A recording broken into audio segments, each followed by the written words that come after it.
In this video, we'll be defining what we mean by the term texture in music, and we'll also explore some examples to help develop the understanding of how we use these different types of textures. Firstly, what do we mean by the word texture? Well, texture is just how many instruments are playing at the same time, and what are they doing? The terms that we use are made of two parts. For example, monophonic.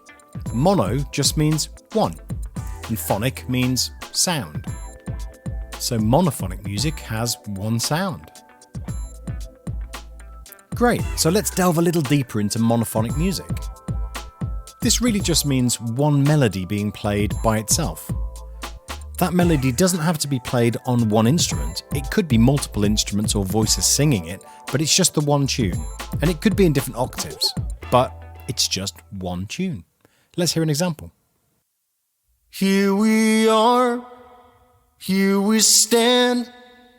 I'm your rock, you're my homeland.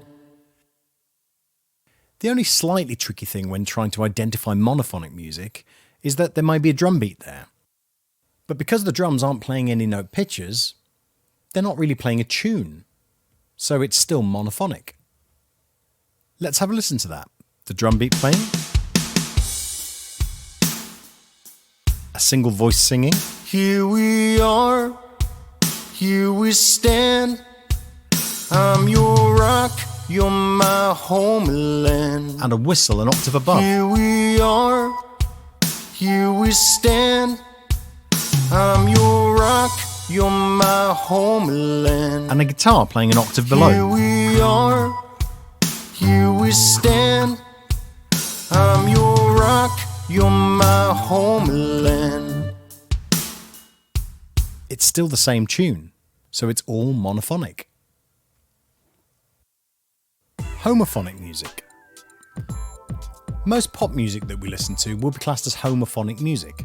This is really a melody being sung and some chords in the background. Just something to accompany the main melody. So you could think of this as the singer and a guitarist or a piano just playing chords in the background. Let's have a listen. Here we are, here we stand. I'm your rock, you're my homeland. Here we'll stay forevermore. Love, cherish, and adore. And the instrument in the background isn't really playing its own melody, it's really spelling out the chords, adding support to the main melody. Let's move on to polyphonic music. The poly in polyphonic means many, so we have many melodies occurring at the same time. As the new instruments and melodies start to play, you'll see their names appear on screen. See if you can hear them.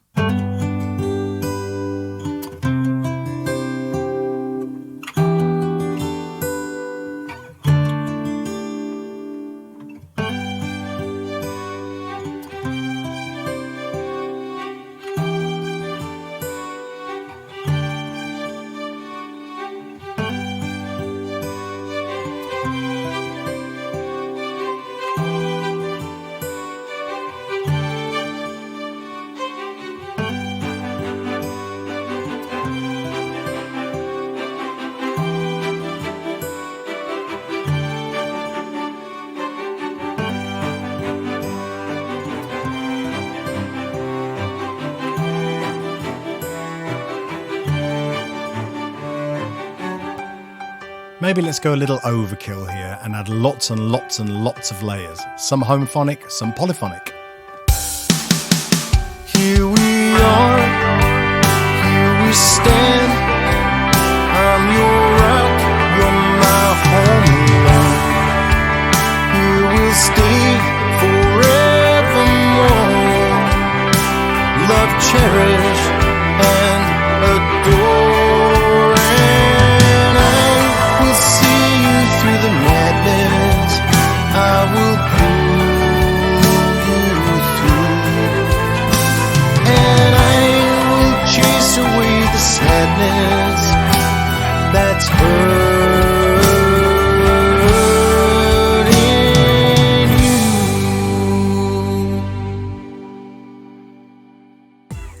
Well, maybe that was a little excessive.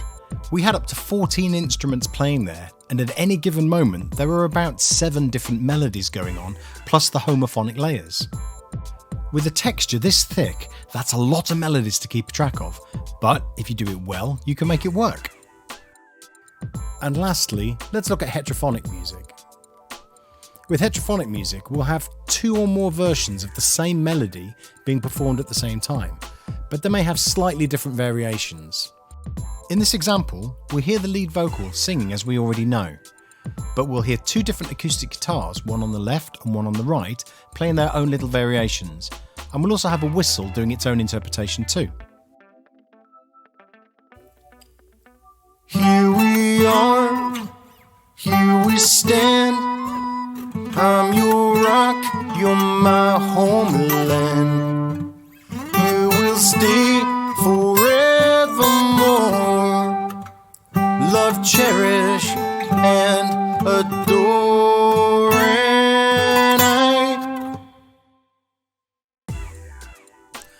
And there we go, a guide to all the main types of texture we find in music, regardless of style. And as you noticed, we don't just have to stick to one type of texture in a piece of music. In fact, those changing textures are what make it exciting. So as always with music, it's not really that we have rules. We just have a language or the mechanics of how we fit things together. What we choose to do with those is up to us.